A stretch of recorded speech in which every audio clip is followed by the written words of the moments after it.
अस्सलाम वालेकुम, क्या हाल है आप सबके। मेरा नाम डॉक्टर जविया है। आज हम बात करेंगे टीथ वाइटनिंग के ऊपर।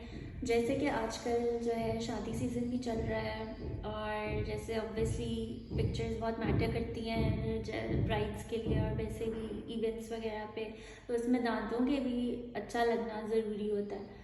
तो अब आजकल जो है वो बहुत टेक्नोलॉजी एडवांस हो चुकी है। अगर आपके दांत बहुत वाइट नहीं भी हैं तो प्रोसीजर्स आ चुके हैं, जैसे कि टीथ वाइटनिंग प्रोसीजर है जो आप करवा सकते हैं और अपना डिज़ायर जितने आप वाइट दांत चाहते हैं तो आप अपना डिज़ायर्ड रिजल्ट अचीव आराम से कर सकते हैं, कोई बड़ी बात नहीं है। तो इसमें टीथ वाइटनिंग में कुछ कॉन्ट्राइंडिकेशंस हैं, मतलब कि कुछ लोग हैं ऐसे जो कैंडिडेट नहीं होते, जो नहीं करा सकते टीथ वाइटनिंग। उनमें जो है वो नर्सिंग या प्रेग्नेंट वुमेन आ जाती हैं, वो पेशेंट जो खुदा नास्ता कैंसर से गुजर रहे हैं, जिनकी कीमोथेरेपी चल रही है, वो नहीं करा सकते ड्यूरिंग द ट्रीटमेंट। अंडर 18 जो हैं एडल्ट वो नहीं करा सकते। और इस तरह से अगर खुदा नास्ता आपको कोई तुच्छ ट्रॉमा हुआ है, आप कहीं गिर रहे हैं, आपका दांत टूटा है और इस तरह के अगर आपके दांत गिरने से कोई दांत पर डिस्कलरेशन आ गई है, तो उस केस में फिर ये होता है कि आप ट्रीटमेंट टीथ वाइटनिंग का ले सकते हैं। लेकिन उससे पहले ये है कि आप जो है वो अपना उस दांत डेंटिस्ट से कंसल्ट करके आपका उस दांत का ट्रीटमेंट होगा जो आपका डैमेज हुआ है, और फिर आगे आप टीथ वाइटनिंग कर सकते हैं।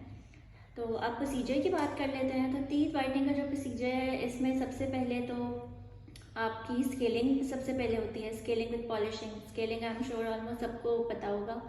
तो स्केलिंग में बेसिकली दांतों की सफाई होती है और साथ पॉलिशिंग होती है। तो एट टाइम्स होता है कि पेशेंट खाली स्केलिंग से ही सेटिस्फाई हो जाता है इसको, लेकिन जो टीथ वाइटनिंग प्रोसीजर है वो फिर आगे डिफरेंट है। टीथ वाइटनिंग में ये होता है कि स्केलिंग के बाद फिर टीथ वाइटनिंग का प्रोसीजर स्टार्ट होता है, जो कि आपको स्केलिंग में ज़्यादा से ज़्यादा जो है ना 1 वीक का गैप देना चाहिए स्केलिंग और टीथ वाइटनिंग से पहले, वरना स्केलिंग के 2 to 3 डेज़ बाद आप टीथ वाइटनिंग का प्रोसीजर स्टार्ट कर देते हैं। अब टीथ वाइटनिंग में जो है आप जो है जो जितने भी क्वालिफाइड डेंटिस्ट हैं मोस्टली जो है वो 2 to 3 सिटिंग्स करते हैं टीथ वाइटनिंग में।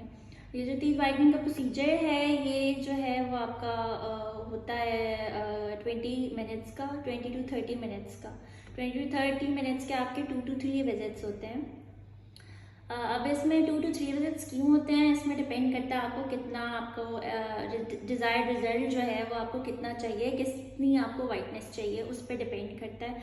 और प्लस के अगर पेशेंट को sensitivity level at times, sensitivity का में भी कुछ लोग समझते हैं कि इससे दांत सेंसिटिव हो जाते हैं, लेकिन ये कि इतना कोई इसमें होता नहीं है, हो सकता है, लेकिन वो ये कि वो टेम्प्रेरी होता है और इसमें आपको थोड़ा ठंडा गर्म कुछ दिन एहतियात करनी होती है, वो बिल्कुल ठीक हो जाता है। तो बेसिकली पेरोक्साइड एक एजेंट होता है जो इसमें इंपॉर्टेंट रोल प्ले करता है टीथ वाइटनिंग में, और वो बेसिकली इसके थ्रू जो है आपके टीथ वाइट होते हैं, जो कि टीथ वाइटनिंग प्रोसीजर में यूज़ होता है। तो 2 to 3 विजिट्स, 2 विजिट्स में भी आपकी हो जाता है, 3 विजिट्स में भी आराम से हो जाता है, वो 1 विजिट में भी सकता है, लेकिन रिकमेंडेड ये है कि 2 to 3 विजिट्स में आप जो है वो अपना प्रोसीजर कराएं।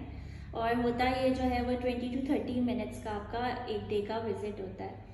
तो thank you so much for watching, और आई होप आपको वीडियो पसंद आई होगी, और हमारे चैनल को लाइक शेयर और सब्सक्राइब करें। थैंक यू, अल्लाह हाफिज़।